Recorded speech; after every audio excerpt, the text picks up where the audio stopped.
What is your position on zone pricing for gasoline in Connecticut? Well, I'd like to say first that seems to be a lot of criticism thrown about here.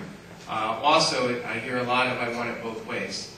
I want, reading programs, but, those tax and spenders, and, you can't have it both ways. Earlier you said that, you don't fill out questionnaires because you don't want to say yes or no. Well, when you're a legislator, you have to make some hard decisions, and you have to say yes or no. That's what it's about in the end. We have to take a stand and stand for something.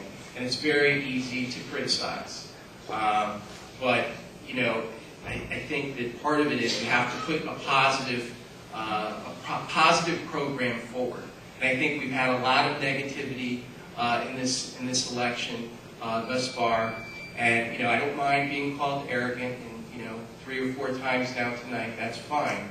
But I think that I hope that the voters will recognize the positiveness in terms of some of the things that we've tried to achieve.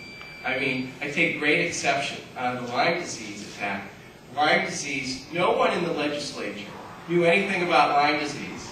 And there has been nothing done on Lyme disease since 1989 or something. And I introduced a bill and got 50 co-sponsors on the bill. On the floor of the House, you can check the record. 50 co-sponsors on Lyme disease. And the governor, after the session, decided to do a pilot program on Lyme disease, and guess where? Fairfield County. And we had no program before. So I'm very proud, although I didn't get the legislation passed. I brought awareness to an issue that I felt was affecting many, many people in Reading, in Bethel, and Danbury, and in northern Fairfield County. So even though I lost, I won. And more importantly, the people of Reading, Bethel, and Danbury won, and the people who are affected by Lyme disease won. So that's where I'd wanted to start, and then I'll address your question on zone pricing. It seems to be a non-starter at this time. It's a very complicated issue. I tend to believe that we should get rid of zone pricing in the state of Connecticut. Representative Tong has been very active, more so on that than I have, but I tend to agree with him. I mean, we have to drive from this area of the state all the way up to Hartford, and to see the prices of gasoline change as you go is absolutely ridiculous. So something certainly needs to be done there.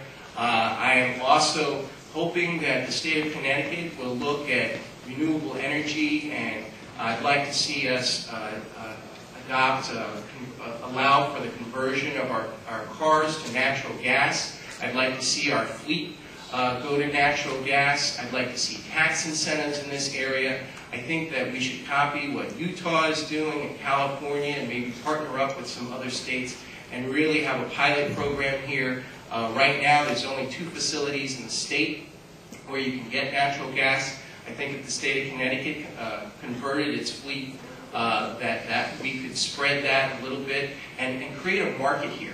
And there's actually technology now where you can put a converter box on your home if you have natural gas and actually fill your car up at home with natural gas. It only uses up 800 watts of electricity, and that's the kind of innovative thinking that I think that the state of Connecticut needs to adopt, and that's how we can do our part to do something about global warming and to do something to get our country off of relying on foreign oil.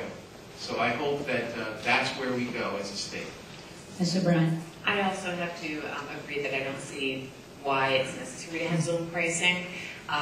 It just doesn't seem appropriate that you be driving through the state and pay different prices. I would say that it is obviously all the alternative energy discussion that we've just heard. Certainly everybody is in favor of developing alternative and renewable energy sources. Absolutely where we've got to be going to reduce our dependence on foreign oil. I don't even think that's a debate. I think that's a no-brainer. What I do think we need to be concerned about is the fact that the gas tax, that action wasn't taken on the gas tax this past spring, And to my mind, that was a real disservice to people who were struggling with gas prices. And we could have capped the underlying cost of wholesale price of oil for purposes of gas tax and just kept that runaway gas tax from happening. But in the general session as well as special sessions, the majority couldn't bring themselves to do more than just finally prevent it from going up even higher. So that was a big deal. But in terms of really helping the people, the man on the street who drives to work every day, and remember those costs get built into your food and your services and all the things that you have to have every day, we couldn't take that action to help people on the street. That was just incomprehensible to me because that's all I heard walking most of the spring was, my gosh, aren't they listening to me? Don't they care? I'm paying too much for gas. What are they doing up there? So really, in the meantime, we've got to get a handle on things that we can control. We can't control some of these costs, but we can control certain things like gas taxes. And I think we've got to be responding to our constituents when they tell us things and try to meet those needs and make it easier as we go through this process until we get the renewable sources up and running. Thank you. Lyme disease was mentioned here several times. I have a very quick question as a follow-up.